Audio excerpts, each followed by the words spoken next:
Praise the Lord. June 30, 2024 Jesus Christ church వారి అనుదిన వాగ్దాన పరిచర్య. నీ మందిరములోని మేలు చేత మేము తృప్తి పొందెదము. కీర్తనల గ్రంథము 65వ అధ్యాయము 4వ వచనము. దేవుని వారలారా, ఉదయకాల సమయంలో దావీదు గారు దేవుణ్ణి కీర్తిస్తూ ఉన్నారు. దేవునికి ప్రార్థన చేయుచూ ఉన్నారు. ఆయన మందిర ఆవరణంలోనే మనకట మేలుతో తృప్తి పొందగలమంట. ఆయన మందిరంలోని ప్రతి ఒక్క మేలు మనకు దొరుకుతుందని సెలవిస్తూ ఉన్నారు.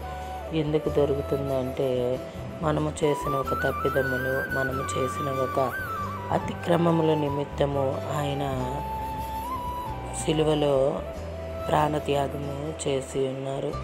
అందును బట్టి మనకి మేలు కలుగుతుంది. అందును బట్టి మనము తృప్తి పొందగలుగుతున్నాము.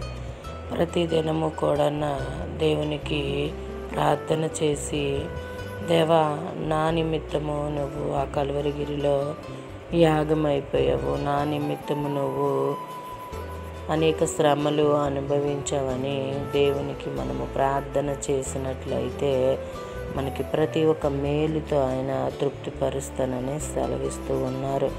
దేవుని వారలారా, అలాగే ఆయన మందిరానికి వెళ్ళేవారు అనేకమైన మేలులు పొందుకోగలరు. విశ్వాసంతో వెళ్ళాలి, నమ్మకంతో వెళ్ళాలి.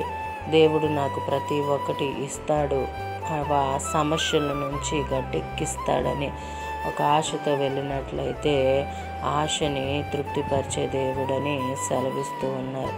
అలాగే వాగ్దానం మనలో, మన కుటుంబాల్లో నెరవేరాలని కోరుకుంటున్న వారు పాస్టర్ శైలేష్ గారు. అందరికీ praise the Lord. God bless you. Amen.